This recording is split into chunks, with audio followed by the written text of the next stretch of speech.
La planète football rend hommage à Frank Beckenbauer. Et oui, c'est une légende du football allemand, mais aussi une légende du football mondial. Frank Beckenbauer, chers amis, paix à son âme, qui nous a quittés et qui a quitté le monde du football. Le monde du football qui a perdu un grand homme.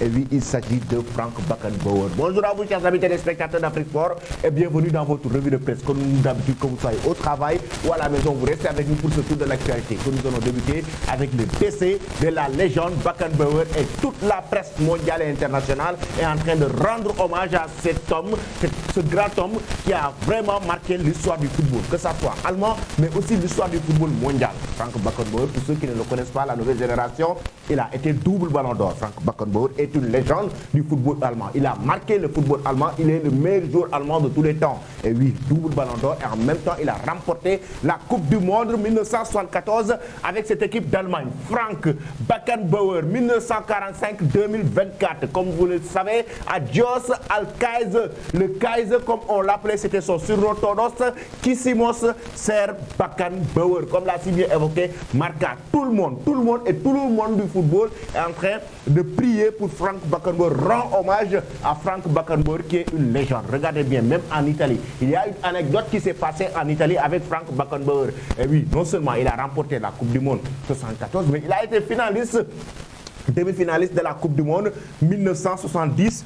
Cette demi-finale face à l'Italie était énorme. Lorsqu'on était petit, on nous racontait chaque fois cette anecdote. Lorsque Frank Beckenbauer avait la clavicule cassée, la main cassée, et il jouait cette demi-finale face à l'Italie pendant 90 minutes. Avec cette douleur, il a su gérer la rencontre pour tenir cette équipe d'Italie. Malheureusement, ils avaient perdu, ils étaient éliminés. C'était la Coupe du Monde 1970 et ils avaient perdu cette Coupe du Monde. Mais en 1974, finaliste face aux Pays-Bas, il a remporté la Coupe du Monde pour la première fois de son histoire. Frank Beckenbauer, comme l'a si bien titré la Gazzetta dello Sport et Corriere dello Sport. Ici, c'est 1974 lorsqu'il remporte la Coupe du Monde en finale face aux Pays-Bas. Mais 4 ans plus tôt, en 1970, il était demi-finaliste face à l'Italie et clavicule cassée. C'était quelque chose qui a marqué l'histoire du football. Frank Beckenbauer est aussi une légende du football allemand. Regardez bien, en Allemagne, la presse a carrément rendu hommage à cet grand homme.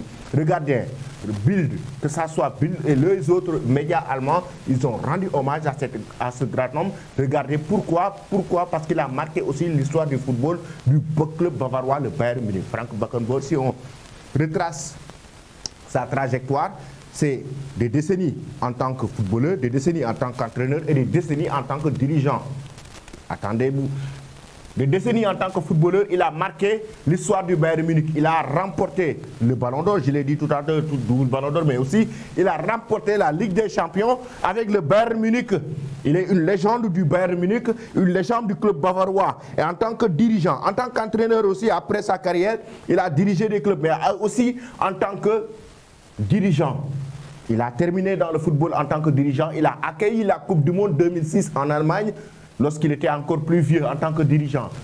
Raison pour laquelle il reçoit les hommages aussi de son pays. Il s'agit de l'Allemagne, avec les médias allemands qui rendent hommage à cet grand homme, Frank Beckenbauer, un grand homme, une légende du football allemand. Chers amis, nous prions pour le repos de son âme.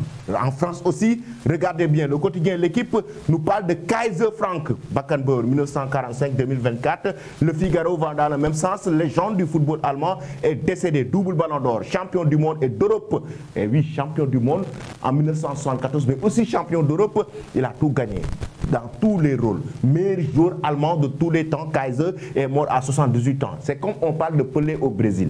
Comme on parle de Maradona en Argentine, on parle de Beckenbauer comme ça en Allemagne. Parce qu'il a porté l'équipe d'Allemagne, il a permis à l'Allemagne de remporter la Coupe du Monde. C'est le joueur allemand qui remporte les 2 ballons d'or, symbole d'une Allemagne conquérante. Et oui, c'est le symbole d'une Allemagne conquérante, comme l'a si bien expliqué le Figaro Sport.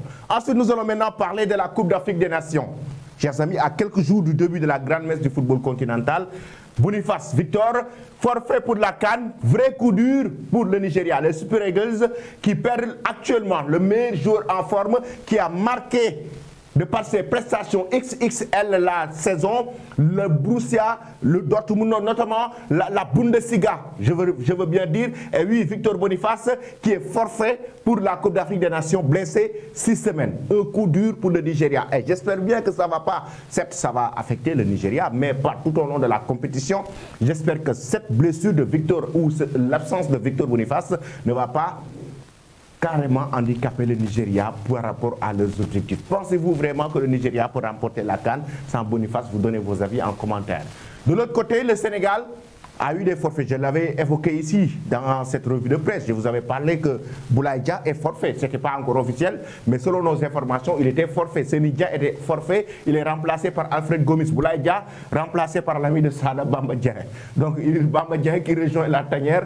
Et à la toute dernière minute, Bamba Dieng rejoint la tanière pour remplacer Boulaye Dia. Quel coup de chance. Lui qui était écarté de la liste des 26 joueurs convoqués par Aliou Cissé pour la Coupe d'Afrique des Nations. Chers amis, le Sénégal, par rapport au dernier match avant la CAN, est sauvé par Formose Mendy. L'opération Tagato. Tagato en Wolof, en langue nationale sénégalaise, ça veut dire les derniers moments, commémoration ou bien communion entre le public et les joueurs.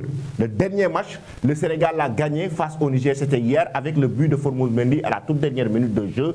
Un match mitigé. Malgré cela, le Sénégal remporte une victoire, mais une victoire quand même mitigée. Le Sénégal l'a arraché difficilement parce que le Niger a créé pas mal de soucis avec son entraîneur légendaire du Marocain qui a quand même marqué l'histoire du football africain et qui a fait face au Sénégal, comme vous le savez. Le Sénégal, chers amis, qui fait partie actuellement des favoris, et Badou Zaki, le sélectionneur du Niger, qui a entraîné le Maroc, l'Égypte, qui est une légende du football africain, qui dit que le Sénégal et le Maroc peuvent aller en finale de cette Coupe d'Afrique des Nations, mais sur le papier. On ne sait pas ce qui va se passer sur le terrain. Chers amis, qui va remporter la CAN? Vous donnez vos avis en commentaire. En attendant, sans Sadio Mané, hier, c'était sans Sadio Mané, avec sa belle dulcinée. Il était à côté de sa femme au moment où le Sénégal était en train de jouer cette rencontre face au Niger. Et en conférence de presse, Aliou Cissé l'a carrément confirmé.